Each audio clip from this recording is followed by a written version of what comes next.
Boom! Greetings from YouTubeville.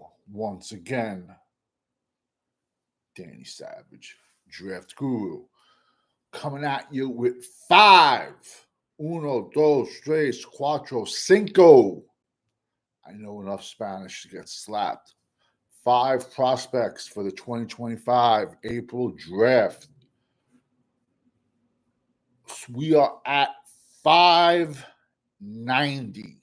590 players so far. Look to your right. Look to your left at all your other draft content creators. See who has 590.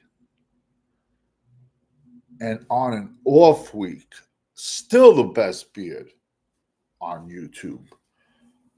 Somebody asked me a question yesterday, if 230 people get drafted, 250, 270, and then, practice squad, why are you doing so much? Well, you figure around 250-ish, get drafted. Then each team has a practice squad, I believe anywhere from 10 to 17. It depends. Then you also have the USFL/XFL. You also have the Canadian League. And the reason I am going up to 800 is I've proved my worth just on this past April's draft for my sleepers and guys I've talked about that didn't get drafted, made NFL teams, and played numerous games and were undrafted free agents. Then they were prioritized after the draft, got money from the teams, and started numerous games. I could talk about a few players. I get more excited about that than talking about the first round. So to me, I prove my worth about how I can spot talent. Anyone can do round 1, round 2, round 3. Bro, Helen Keller can do that, man. Find me starters day 3. Then you show me something. Find me starters, undrafted free agents. Then you'll show me something. This isn't a channel that's going to show the Senior Bowl saying, oh, this guy's doing this guy's doing that, while he's saying, oh, yeah, send me money with my Cash App down there. No, bro, you got the wrong channel. Wrong channel, man. The names that you're hearing people talk about now, I gave you them in the summer. I put out my whole watch list, but you got to kind of figure if the first 5, 10 names, 15 names of my watch list has to be like a good indication of how high they are in my rankings. I said it once, I'll say it again. When finally my final rankings come out, it'll be 30 players per position. I should have us up around, might even be over 800. Who knows? We're going for 800. But it's getting tough. I ain't going to lie. And I say the truth even when I lie. First kid, James Burnap, punter. It's getting serious. We're talking punters. 6'6", 240. He's from Australia. They play the Australian rules football. Doesn't make sense to me. I hear Australia's a shithole. Never been there. But, that's where he comes from.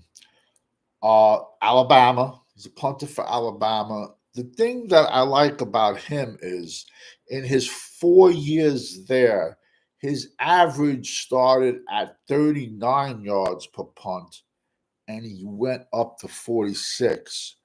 And he's a big dude with a cannon for a leg. Is he going to get drafted? Nah, He's just somebody that gets invited to camp. But yo, like the USFL, XFL is starting like in March, and every year there's like 2-3 hidden gems come out of there. That's why I'm going 800. Next kid is CJ Drippy. What a name. I bet he got picked on in school a lot. 100, but he's a big kid. Tight end for Alabama. 6'5", 262.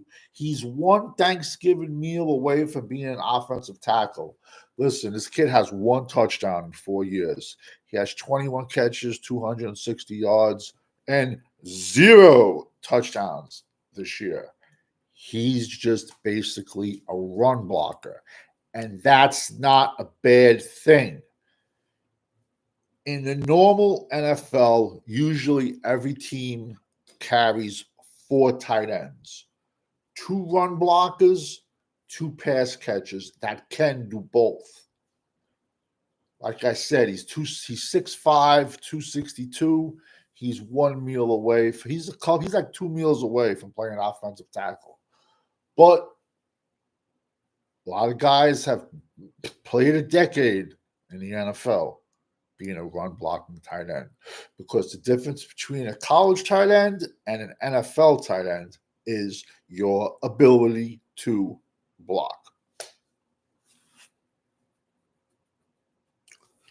I have a little scratchy scratch. Next kid is a linebacker from Auburn, Eugene Asante. He's on the small side. 6 foot, 220. He's an NC State transfer. But this past year, he had 40 tackles and 3 sacks, was nicked up. In 2023, he had almost 80 tackles. So his productivity went down. He was a little bit nicked up this year. But also at that size, 6 foot, 220, I'm going to be honest with you, that's safety size in the NFL. He's going to have to make his mark on special teams. He better run a fast 40, and hopefully maybe, there's a chance they can switch him to safety. Next kid is Jalen McLeod, Auburn, linebacker, Appalachian State transfer. This kid is a sleeper, bro. What's your matter?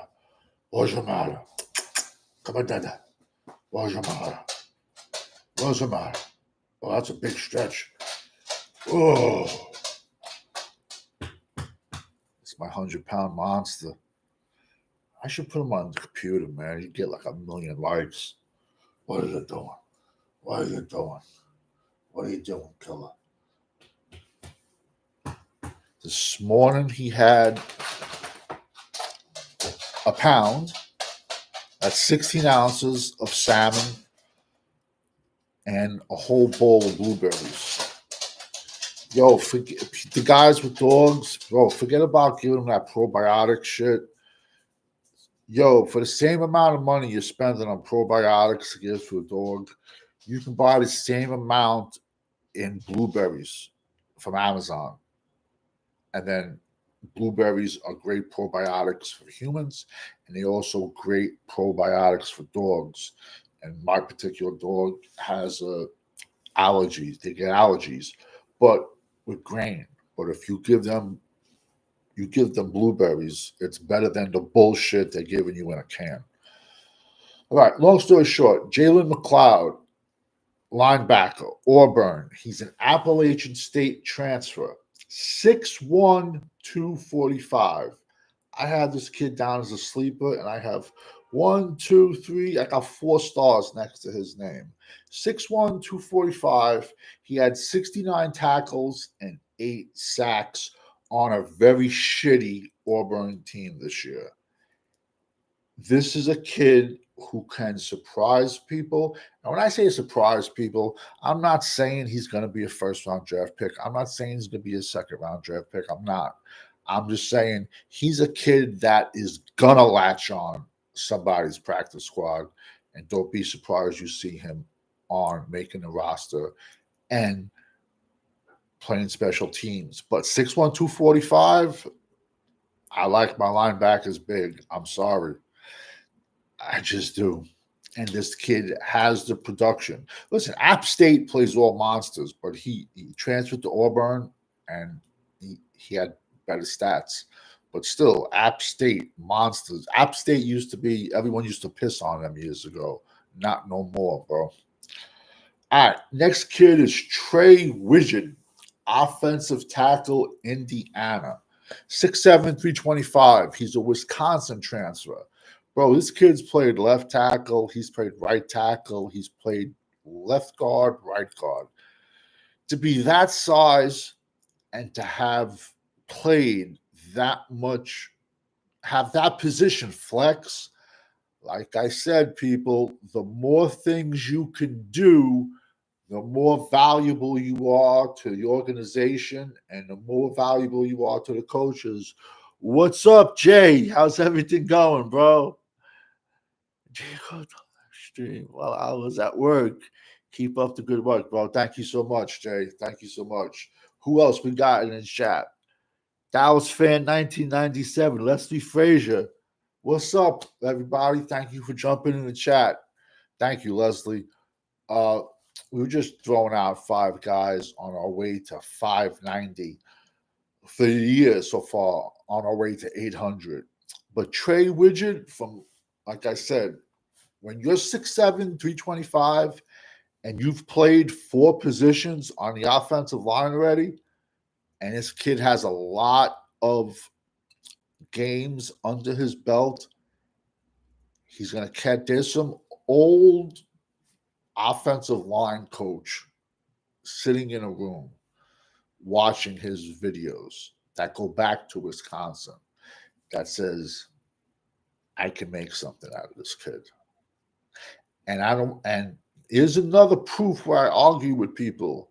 He's Leslie Frazier. Oh yeah, that's the coach. Yeah,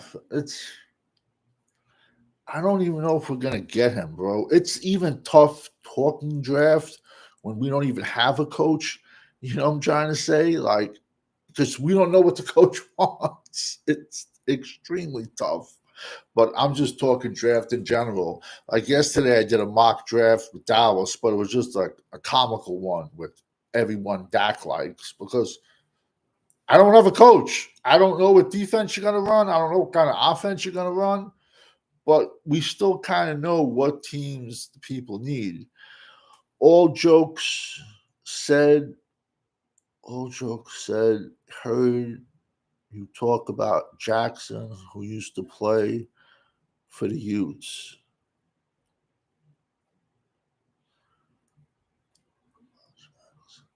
That was probably the other day. I covered a kid that he was a Utah transfer. That was probably. I feel like it will either be Kellen Moore or Dion, bro. That's like Helen. That's like taking Helen Keller to the prom, or like a 10-star model. If you had to go with Moore or Deion Sanders. Let's take a step back a second. What's the only difference that Philadelphia has that Dallas did not have this year? An offensive line and a running back. We've seen what we've gotten from Kellen Moore. Do we really think Kellen Moore is the reason that Saquon Barkley rushed for 2,000 yards? Do we really think that?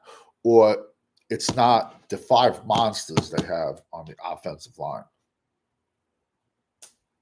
You know what I'm trying to say? That's the same thing with Derrick Henry. What's the difference between the Tennessee Titans and the Baltimore Ravens?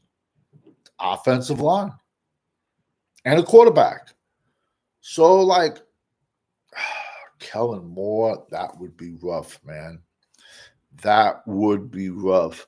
I feel like it will be either Kellen Moore or Dion. You know, Dallas fan, 1977, I'm glad you said that because I got video clips of me getting laughed at saying Deion Sanders is the next coach back from April and May. I said it in April and May. When they did not extend McCarthy, I said Deion's the next coach. Jay, what's up? What's up? Can't even get the wide receivers open for his bullshit routes. AJ Brown already frustrated. Of course, he runs four. You know, Philly paid all that money for wide receivers, and we've seen it already. All he does he runs curl routes and comebacks. Listen, we've seen it, and to, listen, I think maybe Jerry's just like zinging it to Philly to want to like just like play with them before the playoff games and have like a conversation with them. I can't see him being serious with Kellen Moore. Listen, man, if Kellen Moore becomes the head coach of the Dallas Cowboys, that's it, man. I pretty much think I'm done, man. If Kellen returns, Lamb probably be lucky to get 1,000. But like I said, what is the difference between Philadelphia and Dallas? And that is that monster offensive line and a running back. But Philly also has a defense. I mean, like I said, Kellen Moore is not the reason Saquon rushed for 2,000 yards. Same thing with Travis Henry. Travis Henry going off in Baltimore. It's because Baltimore has a much better offensive line than the Tennessee Titans did. Baltimore has the threat of a running quarterback. Baltimore has a threat of a tight end, Mark Andrews, Zay Flowers. So you couldn't really just, key on him. That's the only difference, The Baltimore right tackle is a rookie, right? Roger Rosengartner. He's playing, I believe he went in the third or fourth, somewhere around there, maybe fourth or fifth. That's where I had him last year, but we didn't have a fourth round pick. But yeah, I believe he went out. I think he's from college out west, on the west. He looked, yeah, he looked down. He locked down Myles Garrett and T.J. Watt back-to-back weeks. He also asked for Myles Garrett's jersey. I saw that. Yeah, he's a rookie, and I love it. Like I love with the Ravens. The Ravens' right guard is Daniel Falele. He's 6'8", 400 pounds. But you have all these content creators that say, "Oh, that's too big to play guard." I don't know, man. He's playing pretty decent. Philadelphia Eagles got Mekhi Becton at right guard, 6'7", 380. He's working pretty good. So when people say, "Oh, that person's too big to be a guard," I just laugh, man. Yeah, let's see. No stats for both. Yeah, no, he played good, man. And as a rookie, you know, it's just their left tackle, the Ravens left tackle. He's had a decent year this year, but he's had a lot of problems with injuries. I did a mock draft this morning. I think I gave I think I gave the Ravens a corner. They were picking late, so I'm not sure. But like I said, I dropped 5 more players today. We are at 590, and we have no idea who a coach is. Leslie Frazier, I don't know. I don't know. Kellen Moore. I think they requested to speak with Ron Rivera also. I listen. Jerry is gonna milk this out as long as he can for one reason. Because it's the playoffs, but yet everyone's talking Dallas Cowboy football. Don't be shocked because he's this is his MO. He does it year after year. He'll name a coach the week of the Super Bowl. Why? Because it's Super Bowl week. Once again, everyone is talking about the Dallas Cowboys. That's why I'm just waiting for him to die, to be honest with you. But he probably has himself cloned somewhere growing in a factory. You know what I'm saying? So, because I think Stephen Jones is going to be worse. I think Dak and Sam Donald are about the same level. I,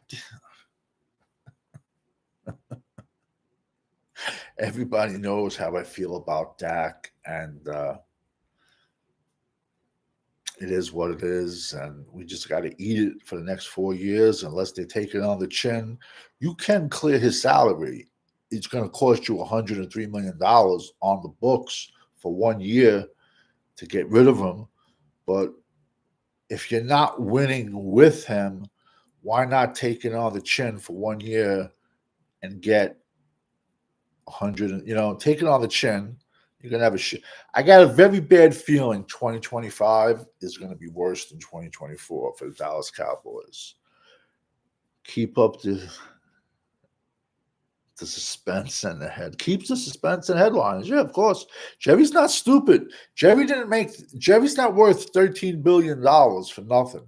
He's a smart businessman. And unfortunately, the fans care more about the team than he does. Dallas does not care about wins. It's a brand. It's a brand. That's why if Gentry's on the board at 12, he'll take him. He'll take him in a heartbeat because people are going to go out and buy 77 Ashton Gentry jerseys. A defensive tackle or an offensive tackle, not so much. They don't sell jerseys. And Dallas all likes their players to be in the top 10 in jersey sales.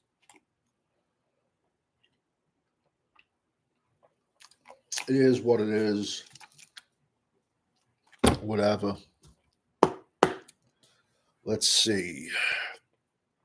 Let's see what we got here. Yep, all about the revenue. It is. That's why the only way you can hurt Jerry is one way, in the pocketbook. If Dallas isn't on TV, I won't watch him. I'm tired of this shit, man. I'm old. I got 30 years of nothing, bro. My friends tell me, like my close friends, they even like, yo, like you do all this like stuff with the draft, and Jerry's gonna do the absolute opposite. I'm like, yeah, but I do this for me. But it's the truth, man. It's like you would think you would have to get a coach in quicker than sooner than later, because you got the East West Shrine coming up. You got the Senior Bowl coming up. You got the Combine. How do you not have a coach yet? It's like Bill Parcells once said, if they want you to cook the dinner, they should at least let you buy the groceries. And trust me, I'm not a Bill Parcells fan. Watching him on the Dallas sideline made me want to vomit. Just didn't look right. And for every draft pick that Bill Parcells hit on, I can name three that he was a straight up bust on. He was far from a great drafter. He had like one good draft, and even that draft, he tried messing it up because he wanted Marcus Spears first. And Dallas said, no, we're taking DeMarcus Ware first. DeMarcus Ware would not have been available like 21, where they took DeMarcus Ware at like 12.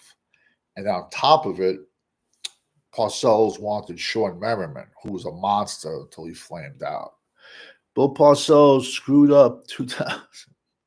Oh, don't even talk to me about that. Taking passing Steven Jackson over Julio Jones, bro. Sickening. How about Bobby Carpenter?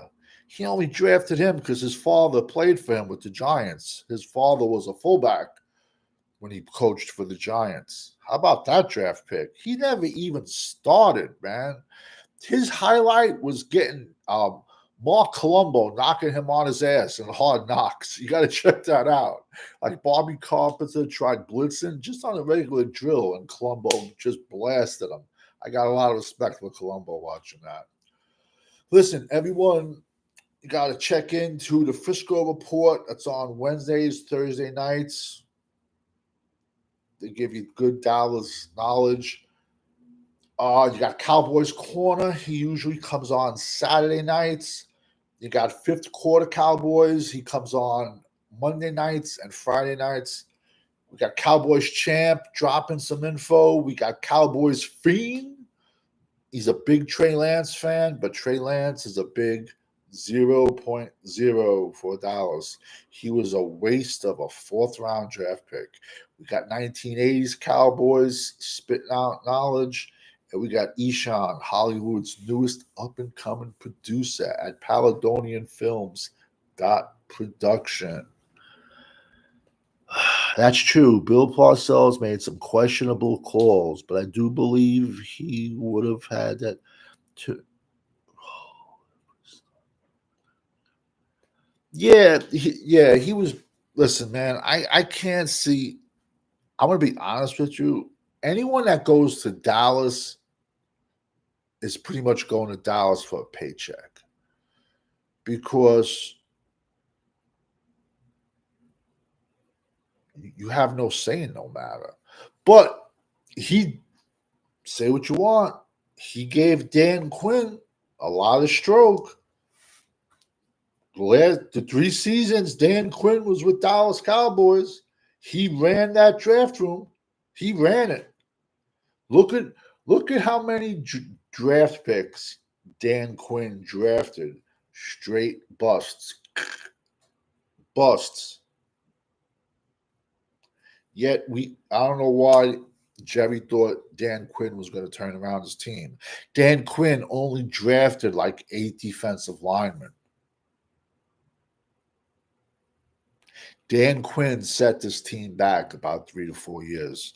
Listen, man, this is a draft channel, but I'm a Dallas fan. This team is like 3 drafts away. I'm serious. Sad, but because let's be honest, I mean, like, we ain't good at drafting later in the later rounds. We're really not. Just saying it like it is, man. But whatever, man. It is what it is. Yo, I thank everybody for jumping in the chat. Tomorrow, I'll jump on with 5 more prospects for the April 2025 NFL Draft. Because we all know when you're rocking with the GWO, it's for life. Over and out, everybody. Have a good night. I might jump back on later.